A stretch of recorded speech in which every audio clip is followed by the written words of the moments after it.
How's it going, everybody? This is BeatTheBush.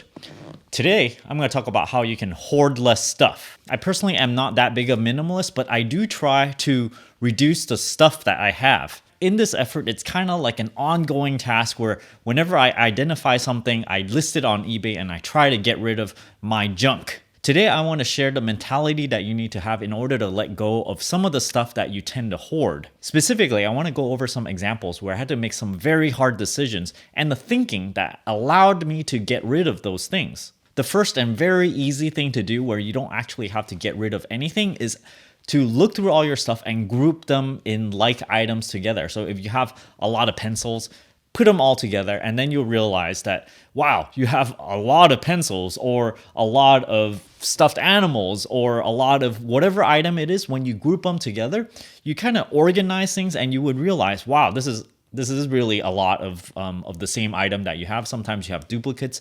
Then you can start to kind of get rid of the things that are too much. You can go, oh, okay, I want to only keep, the first two best items that you have of that group, and then the rest of it you can get rid of. As a very difficult example that I had before, I have two very, very good earphones.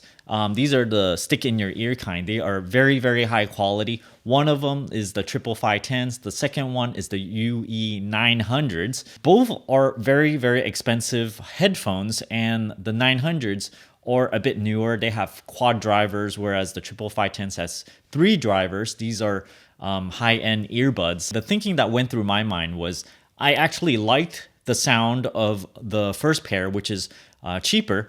The second pair had this weird spiral cable in it that I did not like. However, I did like the look of it because it was, nice and shiny. And this, as an example, it's going to be similar to what you have, because whenever you look at some items, right, you're going to go, oh, this thing has its merits. I like this and this about it. But then you have this other item that you're like, oh, but I like this and this about it. The thing that got me to finally choose which one to pick is that the nicer shiny one, the UE900s, they had a spirally cable. I'm like, well, I don't like that. And I could go and buy a straight cable for it, but then that would mean I have to spend more money. So I'm like, okay, I'm going to put my foot down and go, no, I'm not going to spend any more money. I'm just going to keep the old ones. They're good enough. I like them. The new ones, the sound is not as bad, but they look better. So I'm like, okay, I'm going to sell that one. So really have to go look at the pros and cons of each item and then make really hard decisions on which one you want to keep. And once you do it, go and get rid of the other thing, eBay it or whatnot. At some point, I also had these noise canceling headset.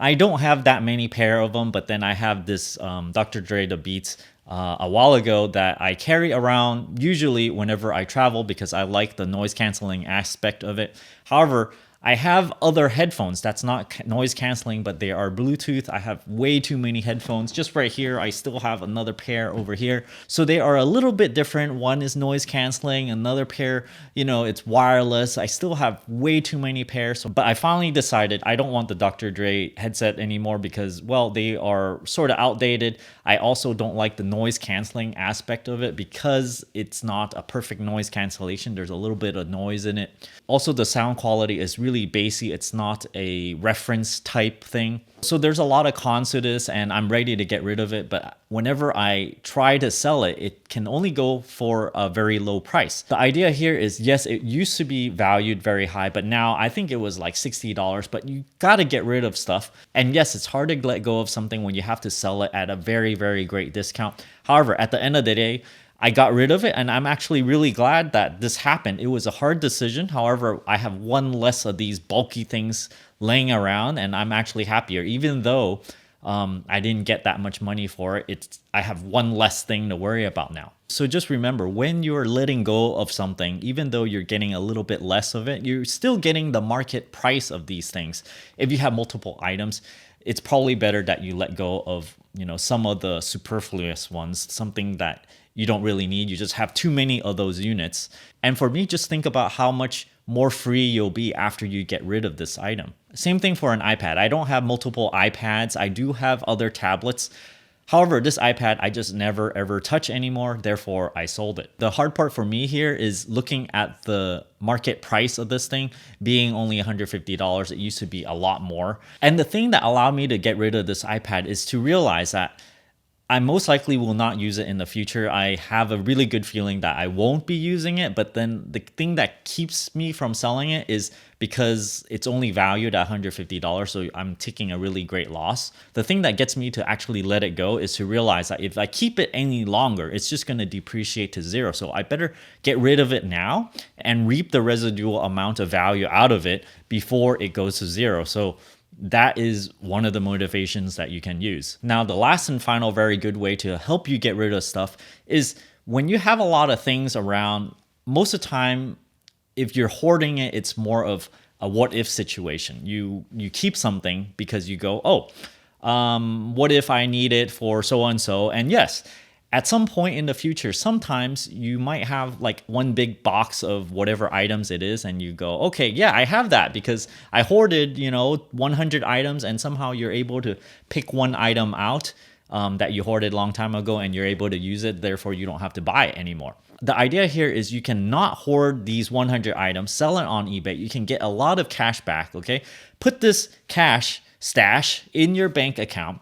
And if you ever need one of these items that you need to hoard, well, go back to eBay, and most likely if it's not a very, very unique item, you can go back to eBay and buy it back again. I guarantee you, most likely you will not ever use all the items that you ever hoard. Maybe, 1/100th, maybe 1/10 of all the items that you ever hoard. And you can essentially go back and very easily buy it with a fraction of the money that you got from selling all the stuff that you actually hoarded. I hope this video helps you mentally let go of stuff and just kind of make your mind more free and just makes you more comfortable as a person in general. Don't forget to give me a like on this video, comment down below. Let me know if these mental hacks help you let go of the things that are hardest for you to let go.